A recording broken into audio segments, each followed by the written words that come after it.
Pringgasela merupakan kerajinan tenun tradisional Indonesia yang berasal dari Provinsi Nusa Tenggara Barat. Pada tahun 2018, tenun Pringgasela telah ditetapkan oleh Direktorat Warisan dan Diplomasi Budaya sebagai warisan budaya tak benda Indonesia. Tenun Pringgasela sebagai karya budaya masyarakat Sasak di Lombok Timur merupakan warisan yang sampai saat ini masih diproduksi. Menenun atau membuat kerajinan tenun tradisional menjadi salah satu mata pencaharian mayoritas perempuan yang ada di Pringgasela. Melalui kegiatan menenun ini, perempuan Pringgasela dapat membantu mewariskan dan melestarikan budaya. Tak hanya itu, melalui kegiatan menenun ini, perempuan Pringgasela dapat membantu meningkatkan kesejahteraan ekonomi keluarga. Untuk menghasilkan sehelai kain tenun Pringgasela harus mengikuti beberapa rangkaian proses.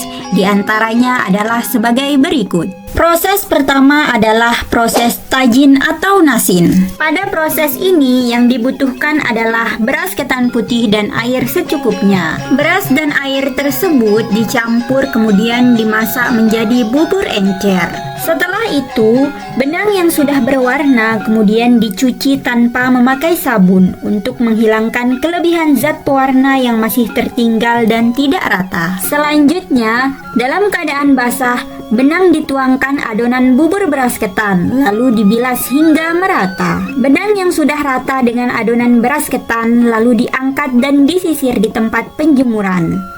Tujuannya agar benang tidak mengkerut dan mudah untuk dikelos. Setelah itu, benang dijemur pada terik matahari hingga kering betul. Proses selanjutnya adalah memuyun atau mengkelos benang. Setelah benang kering betul, benang kemudian dikelos atau dipuyun memakai kanjian. Kelosan benang menggunakan batu kecil yang dilapisi dengan kertas bekas hingga sebesar bola kasti untuk benang lungsing. Selanjutnya, benang dikelos dengan menggunakan pelting sampai berbentuk sate untuk benang gun atau pakan. Masing-masing warna benang dikelos sendiri-sendiri untuk mempermudah penyusunan motif sesuai dengan keinginan. Proses selanjutnya adalah proses hane atau rane. Proses hane atau hane bertujuan untuk menyusun helai benang satu persatu sesuai dengan motif yang diinginkan. Selain itu, rane juga bertujuan untuk menentukan panjang, pendek, serta lebar kain yang akan dibuat.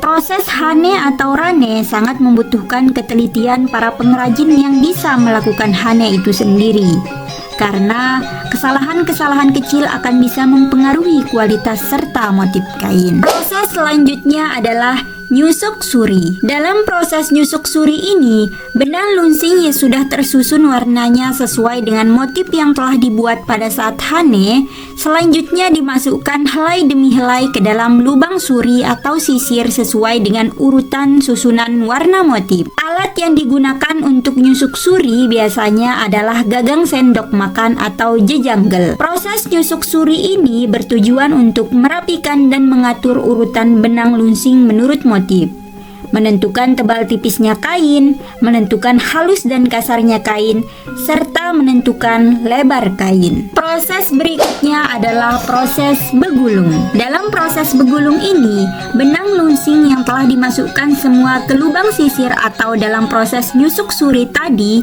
lalu dibuka kembali pelan-pelan. Kemudian, ujung pertautan benang bawah dan atas dimasukkan ke dalam tutukan, kemudian diadakan proses begulung atau melipat. Proses begulung ini biasanya dilakukan oleh 3 orang. 1 orang di depan jajak untuk menggulung dan mengatur kerapian benang pada tutukan. 1 orang bertugas mengencangkan benang dengan menggunakan lekot dan apit depan. 1 orang lagi mengatur benang pada bagian tengah dengan mengatur posisi sisir dan lelidi. Setelah proses begulung selesai, dilanjutkan dengan nyesek awal dengan memasukkan daun kelapa atau lidinya sebagai gun atau pakan pertama kain. Adapun tujuan dari proses begulung ini adalah untuk memperpendek jarak jajak dengan apit agar terjangkau dengan kemampuan tangan dan kaki yang akan bertumpu pada saat menenun atau nyesek. Selain itu, mempermudah memasukkan pakan dan belida pada saat nyeset dan mudah mengontrol benang yang putus,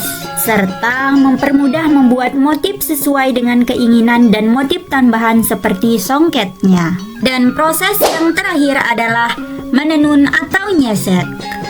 Pada proses menenun, benang lunsing yang telah mengalami proses dari hane, nyusuk suri, dan begulung selanjutnya dipasang pada alat tenun gedogan. Pengrajin dengan posisi duduk tegak, kaki menjulur ke depan dan bertumpu pada jejanggel jajak. Kemudian, pasang tali lekot pada apit depan posisinya tepat pada perut. Kaitkan tali ke lekot atau apit belakang dengan ukuran kenyamanan posisi pengrajin.